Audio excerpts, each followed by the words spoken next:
안녕하세요. 이번 강의에서는 영어과학기술 논문 작성법에서 참고문헌 작성법을 말씀드리겠습니다. 참고문헌에서는 연구의 배경, 이슈 및 방법 등 연구를 전개할 때와 결과에 대한 보충 설명, 그리고 토의 및 해석을 할 때 참고로 인용한 문헌의 출처를 밝혀주는 부분입니다. 참고 문헌으로 인용할 수 있는 학술 자료로는 학술지, 책, 학위 논문, 프로시딩, 웹페이지 자료, 미공개 자료 등이 있습니다. 그러나 참고문헌의 작성 양식은 학문 분야나 학술지에 따라 다를 수 있으니 투고하려는 학술지에 참고문헌 작성 지침을 숙지하고 그에 따라 작성하는 것이 좋습니다. 그럼 일반적으로 사용되고 있는 참고문헌 작성법을 말씀드리겠습니다. 학술지의 경우는 저자 이름, 논문 제목, 학술지명, 볼륨 넘버, 페이지, 연도 순으로 쓰시면 됩니다. 학술지에 따라 출판 연도의 위치를 볼륨 넘버 앞에 혹은 페이지 앞에 두기도 합니다. 제목은 논문에 따라 표기할 것을 요구하는 경우도 있으나 대부분 표기하지를 않습니다.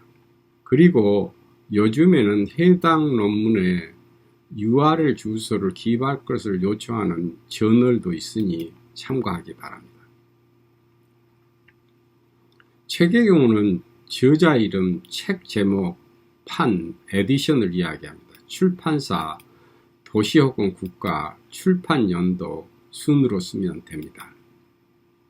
그러나 책에서 특정 부위를 인용한 경우는 인용 페이지 혹은 챕터를 마지막에 넣어주면 됩니다. 학위 논문의 내용을 인용할 경우는 저자 이름, 논문 제목, 학위명 혹은 학과명, 수요 대학명, 지역명, 수요명 순으로 작성하면 됩니다. 프로시딩의 경우는 학술대회명, 일시, 장소, 논문 번호 순으로 작성하면 됩니다. 웹페이지에 있는 자료는 저자 이름, 자료 제목, 웹페이지 기관명, 접속일, 웹 주소의 순서로 작성하면 됩니다. 그리고 데이터 세트의 경우는 저자 이름, 데이터 자료명, 출처명, 볼륨, 연도, 웹 주소 순서로 작성하면 됩니다.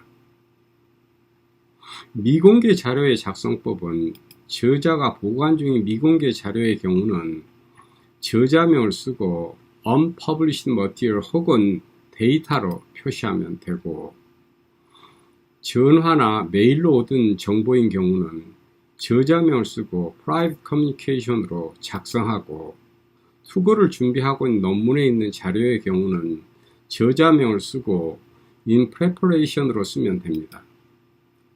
출판될 예정인 논문에 있는 자료의 경우는 저자명과 to be publish라고 쓰고 가로 안에 저널 이름을 쓰면 되며, 심사가 완료되고 인쇄 중인 논문에 있는 자료의 경우는 저자명을 쓰고 in press 혹은 forthcoming이라고 쓰고 가로 안에 저널 이름을 작성하면 됩니다. 학술지에 따라 미공개 자료는 참고 문헌에 인용하는 것을 인정하지 않는 경우가 있으니 사전에 투고하고자 하는 저널의 논문 작성 지침을 확인하기 바랍니다. 본문에서 내용상 한 문장에서 여러 개의 참고문을 인용할 경우 참고문헌 목록에서는 참고문헌 번호를 낮은 연도부터 높은 연도의 순서로 표기하고, 연도가 같은 경우는 저자명의 알파벳 순으로 작성하면 됩니다. 참고로 저자 이름 작성은 first name, middle name, family name 순서로 작성하면 됩니다. 일반적으로 middle name은 이니셜만 쓰고 논문에 따라 family name 외에는 모두 이니셜만 쓰는 경우도 있으니 작성 전에 투고하고자 하는 학술지의 저자 지침에 있는 논문 작성 지침을 참조하기 바랍니다. 참고문헌 작성에서 주의할 사항은 본문에서 참고문 번호는 이런 기호를 사용하여 표시해 주면 됩니다. 많은 참고문을 인용하는 것보다는 꼭 필요한 참고인만 최소로 인용하는 것이 좋습니다. 가능한 최근에 출판된 참고문을 인용하시기 바랍니다. 참고문의 작성 양식은 학문 분야나 학술지에 따라 다소 다를 수 있으니 투과하려는 학술지에 참고문은 작성 지침을 숙지하고 그에 따라 작성하기 바랍니다.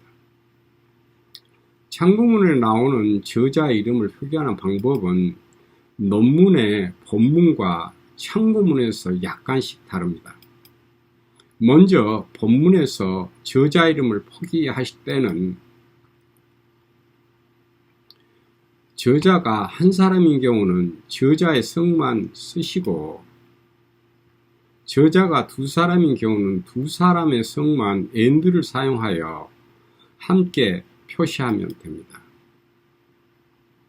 저자가 세 사람인 경우는 제1저자 이름만 표시하고 다른 사람은 그 다음에 @r을 사용하여 표시해 주면 됩니다.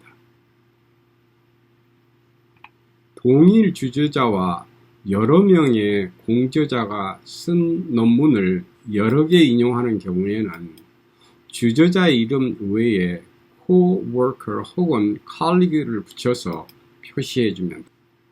반면에 참고문 목록에서 저자 이름을 표시하는 방법은 저자가 한 사람인 경우와 두 사람인 경우는 본문에서 저자 이름을 표시하는 방법과 동일합니다. 저자가 세 사람인 경우에는 본문에서는 제1저자 이름 다음에 @r을 사용하여서 간단히 표시하였지만 참고문 목록에서는 저자 3명의 이름을 모두 기재해 줍니다. 저자가 여러 명인 경우 본문에서는 주저자 뒤에 coworker나 colleague를 써서 간단히 표시했지만 참고문 목록에서는 모든 저자의 이름을 써줍니다. 논문에 따라서 제1저자부터 작성해주는 저자의 수를 정해주는 경우가 있으니 투과하고자 하는 학술지의 참고문헌 작성 지침을 참조하기 바랍니다. 본문에서 내용상 한 문장에서 여러 개의 참고문을 인용할 경우 참고문 목록에서는 번호를 낮은 연도부터 높은 연도의 순서로 작성해주면 됩니다. 참고문 조사는 다음과 같은 유용한 인터넷 사이트를 이용하면 문헌조사를 짧은 시간 내에 용이하게 할 수 있습니다. 참고문 조사에 사용되는 인터넷 웹사이트들은 대개 대학 혹은 기관의 도서관 홈페이지에서 접속이 가능하므로 도서관 홈페이지를 이용하면 도서관 보유 자료 및 구독 중인 전자자료의 무료 이용이 가능할 수 있을 뿐만 아니라 원문 제공 서비스 이용도 가능하다는 이점이 있습니다. 참고문 조사 인터넷 웹사이트들은 크게 학술 DB와 포털 검색으로 분류되는데요. 포털 검색은 구글 스칼라와 네이버 학술 등이 있어 이용하기가 쉽고 방대한 학술 DB가 연계되어 있어 다양한 검색 결과를 얻을 수 있다는 장점이 있으며 도서관과 연계할 시에는 원문 서비스 제공도 가능하다는 장점이 있습니다. 이에 반해 학술 DB는 다수의 국내외 웹 기반 DB 이용이 가능하여 방대한 자료를 원문 제공 서비스와 함께 이용할 수 있다는 장점이 있으나 대부분의 유용한 DB는 유료이어서 대학과 같은 기관에서는 도서관을 연계하여 이용하는 것이 좋습니다. 학술 DB는 국내 학술 DB와 해외 학술 DB로 구분되며 국내 학술 DB 접속 사이트 주소와 해외 학술 DB 접속 사이트 주소가 주어져 있으니 문헌 조사할 때 사용하시기 바랍니다. 문헌 조사는 웹 기반 DB에 접속하여 안내에 따라 논문의 제목, 저자 혹은 출판 연도와 같은 간단한 정보를 제공하면 해당 논문에 대한 모든 정보를 제공받을 수 있습니다. 이런 웹 기반 DB를 이용한 문헌조사 교육은 대부분 대학의 도서관에서 시행하고 있으니 참고하시기 바랍니다. 이번 강의에서는 논문의 참고문헌 작성법을 설명해 드렸습니다. 영어과학 기술 논문 작성하실 때 도움이 되길 바랍니다. 감사합니다.